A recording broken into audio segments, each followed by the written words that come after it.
Hello everyone, बहुत बहुत स्वागत है आप सभी लोगों का एग्ज़ामगढ़ पे। तो इस वक्त की जो अपडेट है वो आप सभी लोगों के लिए बहुत ही महत्वपूर्ण है। बहुत ही गंभीरता से इस बात को लीजिएगा जो भी मैं इस वीडियो में बोलने जा रही हूँ। और ये वीडियो शुरू करने से पहले एक बात आप सभी को बता दूं कि ये मेरा वीडियो जिस विषय पर है आप सभी लोग उससे परिचित हैं। आप सभी लोग जानते हैं कि इस समय हम सभी लोग आपके साथ लगे हुए हैं सभी छात्रों की प्रमोशन की डिमांड को लेकर। चाहे NSUI हो, कोई भी राष्ट्रीय लोकदल हो, कोई पार्टी हो बड़ी, जितने लोग छात्रों के हित में इस समय खड़े हैं हम उन सभी छात्रों के साथ हैं। UGC की गाइडलाइन के खिलाफ मैं भी हूँ, आप सभी छात्रों के साथ हूँ। लेकिन मैं इस वीडियो में जो कुछ भी बोलने जा रही हूँ इस विषय पर अगर किसी पार्टी, किसी लोकदल, किसी राष्ट्रीय पार्टी को भी मेरी बातें गलत लगती हैं तो मैं उनसे क्षमा मांगना चाहूँगी, क्योंकि अगर मैं कुछ भी बोलूँगी इस वीडियो में उससे आप कुछ प्रतिक्रिया करते हैं तो उसके लिए मैं पहले से ही क्षमा मांगती हूँ आपको अगर गलत लगे। लेकिन जो बोला जाएगा इस वीडियो में वो सच होगा, एकदम साफ जाहिर होगा। स्टूडेंट्स खुद, जो लोग ये वीडियोस देखेंगे वो खुद प्रतिशत तय करके मुझे बताएंगे कि मैंने किस हद तक सही बोला है। और मैं जानती हूँ, जहाँ तक मैं अपने विचारों के साथ ये बातें बोलने वाली हूँ, मैं एक लड़की हूँ, मैं इस बात को अच्छी तरह से समझ सकती हूँ कि औरतों का बोलना किस हद तक सही माना जाता है, किस हद तक गलत। लेकिन ये जो भी बातें होंगी बिल्कुल सही होंगी, क्योंकि हमारे समाज में सभी को एक समान देखा जाता है इस समय।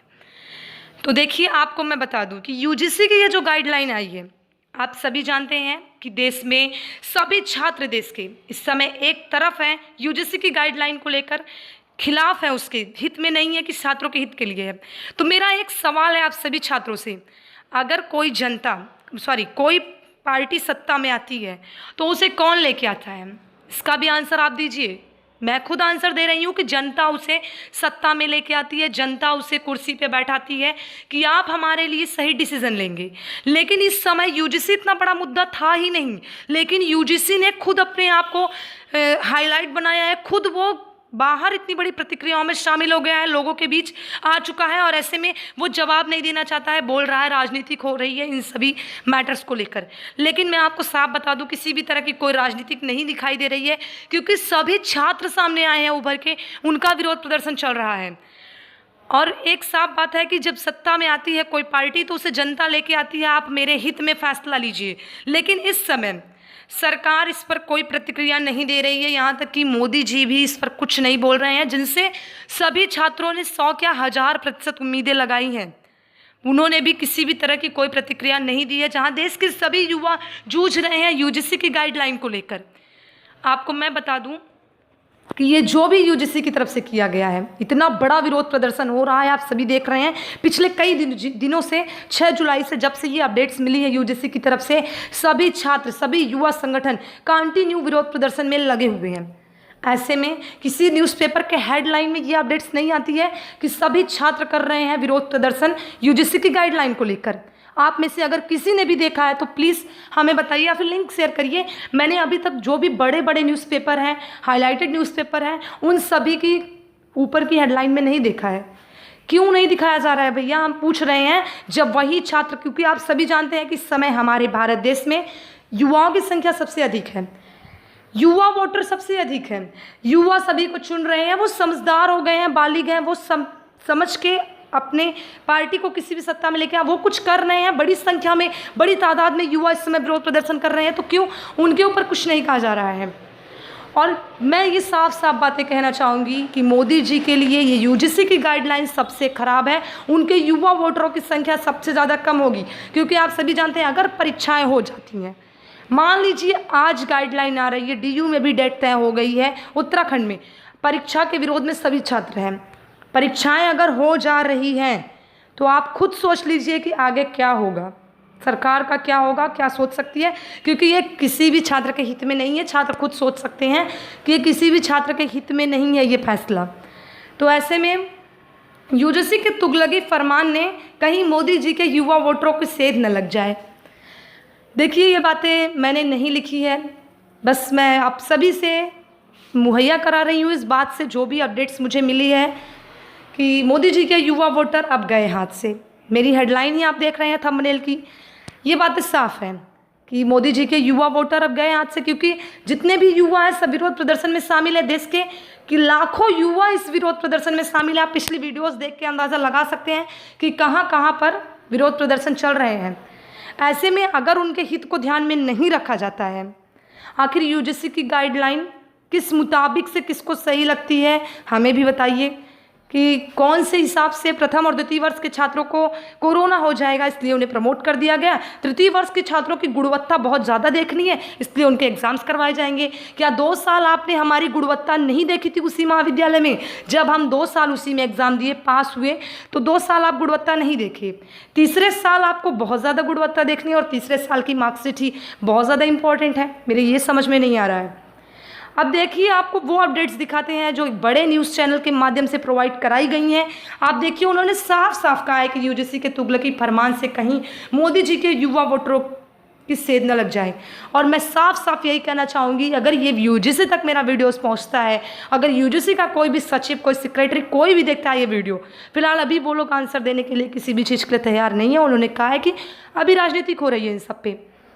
अगर उन तक ये वीडियो जाता है तो मेरी उनसे गुजारिश है, मैं उनसे किसी भी तरह से गुस्से में नहीं कह रही हूँ, ये वो कुछ नहीं बोल रही हूँ, कि आप प्लीज़ अपना फैसला चेंज करिए, क्योंकि आपने सभी छात्रों को एक हित में नहीं देखा है। आप सभी छात्रों को एक तरफ से देखिए, सबके लिए डिसीजन करिए ना।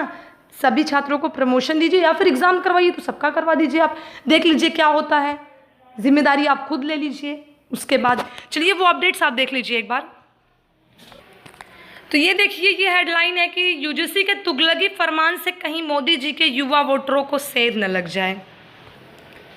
तो ये देखिए, कोरोना वायरस ने सबको हिलाकर रख दिया है। इस वायरस ने अर्थव्यवस्था से लेकर स्वास्थ्य सिस्टम तक सबको झकझोर कर रख दिया है। ऐसे बुरे वक्त में अपेक्षा तो यही रहेगी कि आप किसी की ज़िंदगी में और परेशानियों में ज़िंदगी में परेशानियां ना खड़ी करें, लेकिन नहीं, हमारे यूजीसी को ऐसा बिल्कुल नहीं लगता है।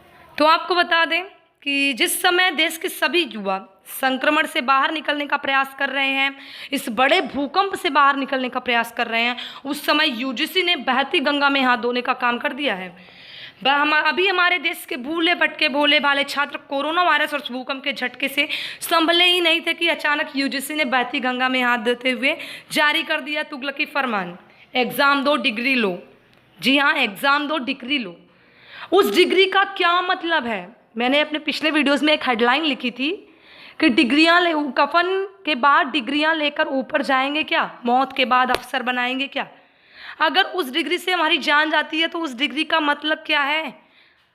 कहीं पे ऐसा है नहीं कि छात्र परिवार के लिए इम्पॉर्टेंट नहीं है, यूजीसी के लिए इम्पॉर्टेंट नहीं है। यूजीसी ने गाइडलाइन जारी कर दी। अभी मेरा एक क्वेश्चन है, दिल से मत लीजिएगा, कोई वीडियोस देख रहा होगा तो जो भी गाइडलाइन जारी कर रहा होगा वो अपने बच्चों को बाहर इस संक्रमण के माहौल में भेज रहे होंगे। ऐसा कुछ नहीं है, सब लोग सुरक्षित रहना चाहते हैं। ऐसे में ये तुगलकी फरमान इन्हें जल्द से जल्द वापस लेना चाहिए, नहीं तो अभी और भी बड़ा विरोध प्रदर्शन हो सकता है। फिलहाल आप सभी लोगों से रिक्वेस्ट है, अपने घर में रहिए, सुरक्षित रहिए। इस समय किसी की गाइडलाइन पर कोई ध्यान मत दीजिए, क्योंकि संक्रमण बहुत तेज़ी से गाँवों की तरफ अब फैलते हुए नजर आ रहा है। जिस सरकार ने लॉकडाउन की घोषणा की थी तब किसी ने यह नहीं सोचा था कि हालात इतने लंबे समय तक खराब रहेंगे। उस वक्त इन विद्यार्थियों को मजबूरी में कॉलेज, यूनिवर्सिटी की आज़ादी, किताबों और यार दोस्त सब छोड़ना पड़ा, लेकिन उम्मीद कायम थी कि सब ठीक हो जाएगा। जी हाँ, ये बातें बिल्कुल सही है। अगर कोई स्टूडेंट से वीडियोस देख रहा होगा तो वो फिलहाल इस समय फील कर रहा होगा कि जिस समय ये फैसला आया, एक दिन कर्फ्यू का पूरा लॉकडाउन लगा, फिर उसके बाद इतने दिनों का लॉकडाउन, फिर सोचा अब ठीक होगा, अब ठीक होगा। ऐसे में कॉलेज, यूनिवर्सिटी, एग्ज़ाम की तैयारी, अपने दोस्त, सब कुछ छोड़ना पड़ा स्टूडेंट्स को। लेकिन अब एग्ज़ाम करवाने की इस जिद के चलते इन विद्यार्थियों की बची हुई उम्मीद भी छिन गई है। भारत की यूजीसी ने जो फैसला लिया है उससे कुछ ऐसा ही साफ नज़र आ रहा है। सभी स्टूडेंट्स कमेंट बॉक्स में, बहुत सारे स्टूडेंट्स कमेंट करते हैं, हम भी उन्हें समझाने का बहुत प्रयास करते हैं। डायरेक्टली बोलते हैं कि हम ज़िंदगी से हाथ धो लेंगे, हम सुसाइड कर लेंगे। बट आप सभी से रिक्वेस्ट है, किसी की गाइडलाइन को ध्यान देते हुए आप अपनी ज़िंदगी से मत हाथ धोइए। आपकी ज़िंदगी आपके लिए, आपकी फैमिली के लिए बहुत ही ज़्यादा इम्पॉर्टेंट है। ऐसे में आप अपने साथ कुछ मत करिए। डिग्रियां तो आपको फिर से मिलती रहेंगी, लेकिन ज़िंदगी दोबारा नहीं मिलती है।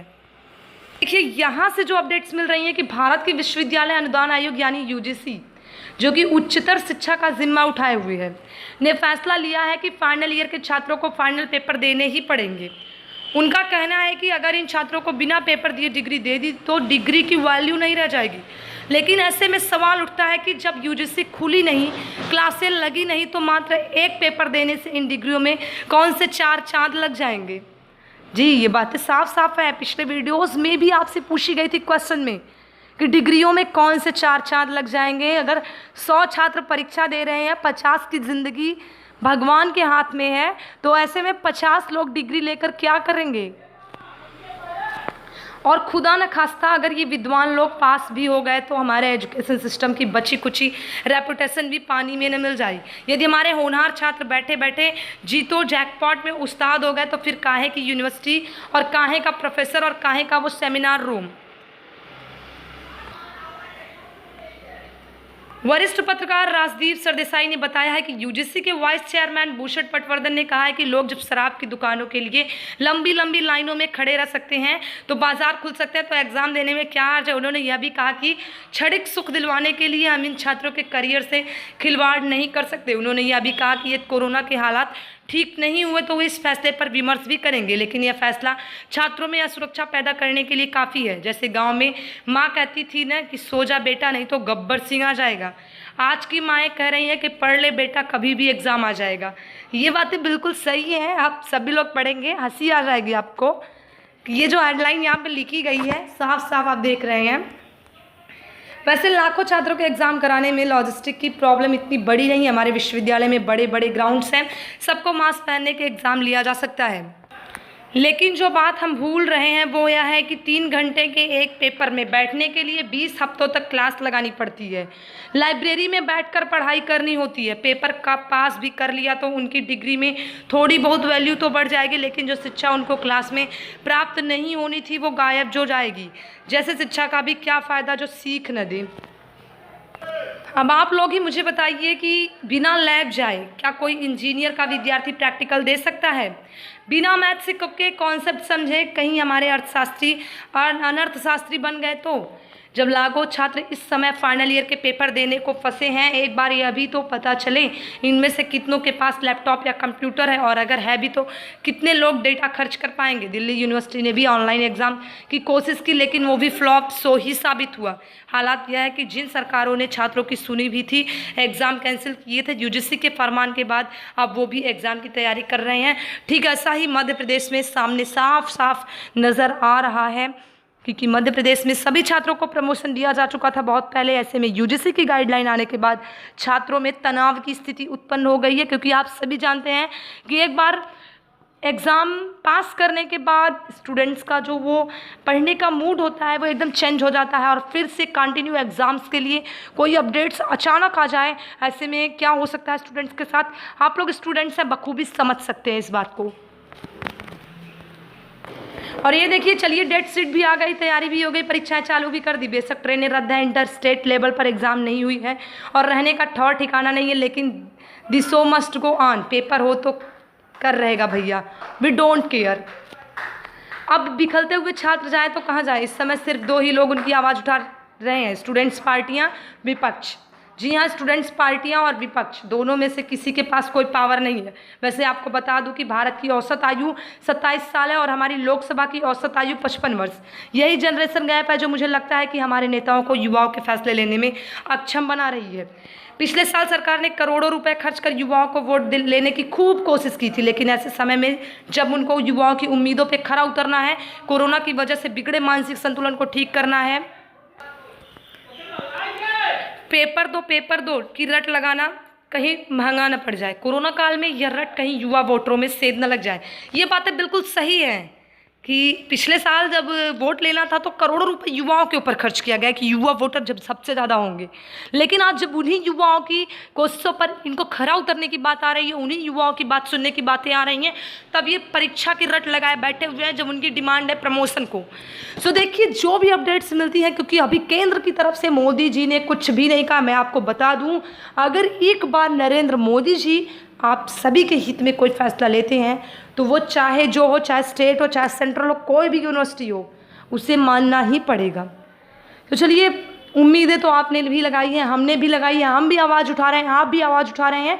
देखिए क्या सुनती है सरकार, क्या फैसला आता है, क्योंकि यूजीसी के खिलाफ इस समय देश के सभी छात्र हैं। चलिए नेक्स्ट अपडेट में लेटेस्ट अपडेट के साथ आपसे फिर मिलते हैं, तब तक के लिए कीप सपोर्टिंग। जय हिंद, वंदे मातरम।